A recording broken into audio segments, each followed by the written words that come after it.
Welcome once again to Raw Boxing TV. My name is Ranger. I want to thank you for watching this video. Now let's get to it, man. Let's go ahead and talk about last night's fight with, right off the bat, I'm going to tell you that the opener, the beginning, the first fight of the night, Imam versus Maldonado, I believe it was that Mexican kid's name. To me, not only was it fight of the night, but as of now, we're still very early in the day, in the year, but as of now, fight of the year. Fight of the year. Oh man, let me tell you. I'm gonna go ahead and say this.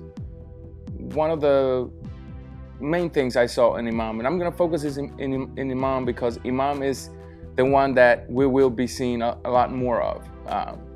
He is the prospect. He is the undefeated kid. Excuse me while I drink some coffee. Still the morning.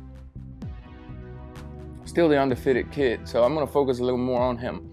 But one of the things that I was able to right off the bat catch on this kid is, yes, he has power. Yes, he has speed.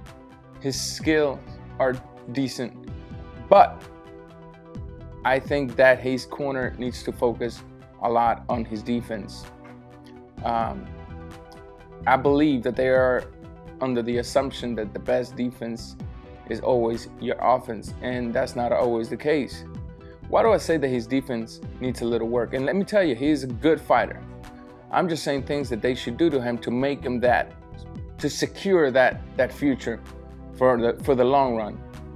Because last night he ate too many rights, in my opinion, and last night with the type of opponent that he had in front of him, he ate too many check hooks. But one of the main things is he's standing just a tiny bit too tall with his chin up in the air. And I believe if they can get him to slightly just curve the torso a little, just slightly, just minor details, curve the torsos a little bit and drop his chin. And this hand does not need to be here, under the chin, nor in front of the chin, while the chin is up in the air. That chin needs to be dropped down a little so he can get some protection from the shoulder in case the punch comes. Pow! See that? Catch that. Pow! Pow! Pow! That shoulder's right there. That shoulder ain't gonna protect you if you're here because your chin is still exposed. If you drop that chin, however, your chin now is bam! And that hand does not need to be here. That hand needs to be right here. Why does it need to be right here? Well, if they bring a hook, bam, you can catch it. If they bring a jab, bam, you can catch it. Minor details that they have to do with this kid. This kid is gonna be a very, very good fighter, and I can see why Adrian Broner didn't win none of them. But yeah, to me, man, you know, he was dropped. I'm kind of glad he got dropped. You know, when you got a young champ that starts getting all these experiences early on, man, you guys are, you know, they got a warrior being built here. But then you got those type of champions that go the whole career without being dropped once or hurt once, and when they do, they freeze. We don't want none of that. We don't want no freezing up going on. Moving on to the second fight of the night. Oh my goodness. You know, I texted, I tweeted to the WBC commission, which a lot of the time replies to my comment. They have not replied to this one yet, when I told them that you should be ashamed to be represented by a paper champ such as Leo El Terremoto Santa Cruz. Translation, the earthquake Santa Cruz. Let me tell you, that earthquake is nothing but a 1-point scale. That ain't no big, that's just a little shake. That's just a little shake. And that opponent that he fought last night, the guys that you gave him a lot of credit for, that opponent that you guys gave him a lot of credit for was ranked 30 or 32, right? But he's supposed to be more exciting than Rigondeaux and bring more money than Rigondeaux, right? Which absolutely contradicts everything him and his daddy has been saying. I don't bite that, oh, I want Rigondeaux. That's a totally lie. But anyway, that opponent is ranked number 32.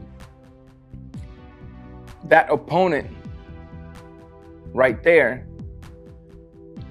was knocked out, cold out, by Rigondeaux sparring partner, the guy I told you guys about in my last Rigondeaux video, Jairo Socarrás. Yeah, Jesus was knocked out by him. Just an upcoming prospect, but yeah, Santa Cruz is, Santa Cruz got a lot of credit.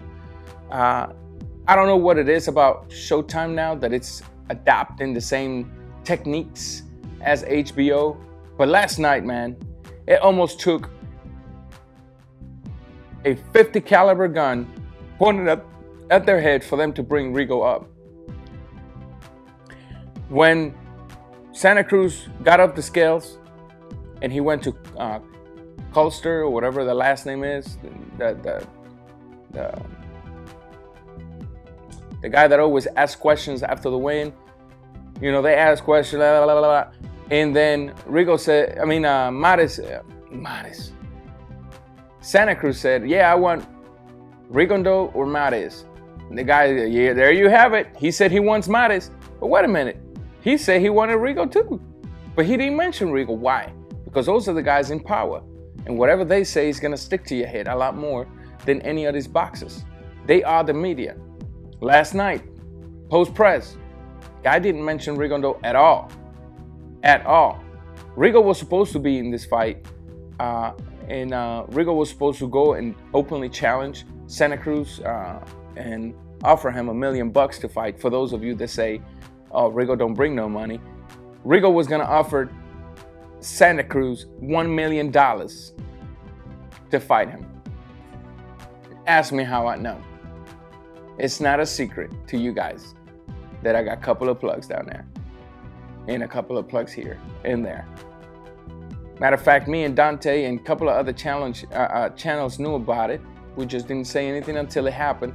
Unfortunately, Rigondeaux got severely sick and couldn't make it, or had to go back to Miami or something like that.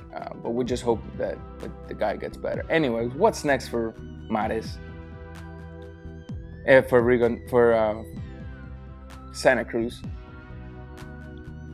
Honestly speaking, I don't want to see a fight with Mares because it's going to be the same stupid style of fight. Two dumb bums going at it blow by blow. I want to see the WBC champion of the world take on any adversity. I want to see him unify those titles. I want to see him become the unified champion of the world. But even his dad knows that will not happen. Last night, that kid gave Santa Cruz a better fight that Santa Cruz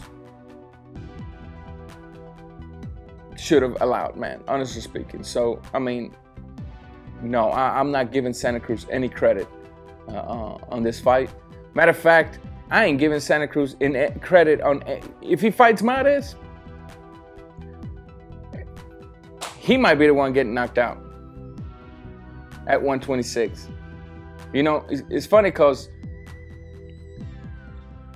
you all the time you hear this people, Mares in Santa Cruz, Mares in Santa Cruz. Forgive me for what I'm about to say. I think Mares needs to take care of Johnny before he takes care of Santa Cruz, honestly speaking. Next fight should be Guillermo Rigondeaux. If you're the best in that division, fight the super champ of that division, dethrone him, take his belt, take the $1 million, take the fame, right? Scratch him off your list and move on to the rest. If he moves, guess what? You're supposed to be the best in the world with the most legit belt. How about you cut the ring? You're the best in the world, so that shouldn't be no problem with you. Now stop saying my daddy don't want to fight. Stop saying my promoters don't want to fight. Stop saying my advisors don't want to fight, and demand the fight. At the end of the day, the boxer is the real boss. The boxer is the one that decides who to fight in certain situations. Case in point, latest, Canelo Alvarez, and a handful of other fighters. Hey, I don't want no other names in this table but this guy. But he's too dangerous. I want him. But whatever, I want him. No other questions, no if, buts, or inside. How is it that the ranked number 1 or 2 guy in the division with a WBC belt strapped around his waist, quote unquote best in the division, how is it that he's fighting ranked 32? What's up with the WBC? What's up with boxing? Better yet, what's wrong with you, boxing fan, for even allowing that? I don't know, man. Y'all better wake up and smell the coffee. I ain't gotta smell it. I'm drinking it. That's why I'm always alert. Let's move on to the heavyweights. In my last video, I said, somebody order a king-size mattress because a big boy is going to sleep. Well, now I'm going to tell you, go on and find the receipt and take it back to the store because none of them went to sleep.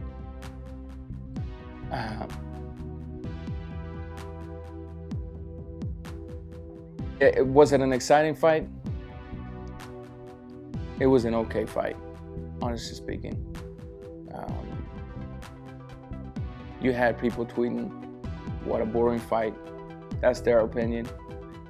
You had former champs such as Shannon Briggs tweeting, I am not impressed with Stiverne. Well, Stiverne last night answered a couple of questions. He answered the questions of going the long run. He answered the question of being able to box, which to me, he did not answer that question fully, but he did showed a little more than what we've seen in the past. Why? First of all, I want to congratulate him, but I have no respect for him after what he did in one of the press conferences. A man who claims to be a Christian comes up in the podium and starts with a prayer, and all of a sudden turns it into a joke, using the name of God in vain, the blood of Jesus Christ in vain. To me, what he deserves, I'm gonna keep it in private because it's not my job to judge what he deserves. But now let's talk about boxing. And the reason I had to mention that, because I am a Christian, and anytime anybody like this that is being viewed, by so many people does something like this, it just boggles my mind. It just infuriates me. I don't know what I would have done had I had him in front of him. I really don't. Size don't matter, honestly speaking. Anyways, let's get into it. When it comes to Deontay Wilder and Stiverne, let's talk about why Stiverne looked so good. Wilder looked so good. Let's talk about why Wilder was able to have the pump to go 12 rounds. Let's talk about why that jab was there. And basically the reason why all of that was there is because nothing was there on behalf of Stiverne. Here we have a fighter, yes, like I told you guys, he freezes up sometimes. He freezes up, and like I told you guys in my last video, he's been hit by a couple of tomato cans. But eventually he starts implementing that upper body movement and going in. Last night, he didn't even do none of that. And it's like, you there defending your belt and you want to take it easy on this man? Wilder, for all we know, maybe wouldn't been able to go 12 rounds. Wilder, for all we know, maybe would have not been able to just land too many 1-2s straight up. Why? Because he had a stationary target. Had he had a target that kept constantly going and moving in, the story would have been different. Now you're dealing with a guy heavier than you, constantly pushing up on you. Now you're dealing with a guy that every time you throw, you're landing air, which gets you tired so much. But no, he had a guy in there who went in there just to be in front of him. And by the way, that's another thing. Didn't even cut the ring. Last night, Stiverne did not do anything he usually does. And it was not because he was neutralized by Wilder. No, at all. Because Wilder was not even throwing the type of, what do I call it in English? The type of leading jab that makes you stop your opponent from doing anything. He was just like, bam, bam. And he had a travel time that, for what I've seen on Stiverne in the past, he could have, and as a matter of fact, he did a couple of times, but he just didn't do it enough. He didn't slip those shots. He didn't move in. He wanted to stay outside with the guy that had 5 or 7 inches on reach on him anyways, which is a pretty dumb idea. What's next for Wilder, man? Well, Klitschko's fighting Jennings next.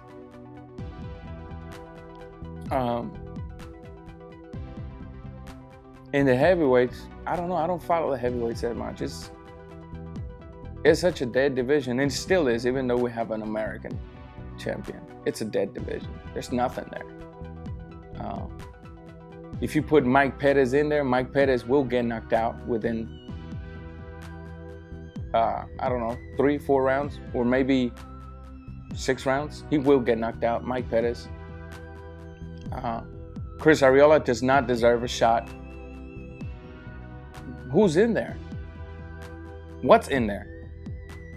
I don't know. Please let me know, because I don't follow, for all I know, I just don't follow the heavyweights that much. But anyways, drop your comments. Follow me on Twitter at @RawBoxingTV. If you want to ask me any questions during the week, that's the way to do it. Till next time, I'm out.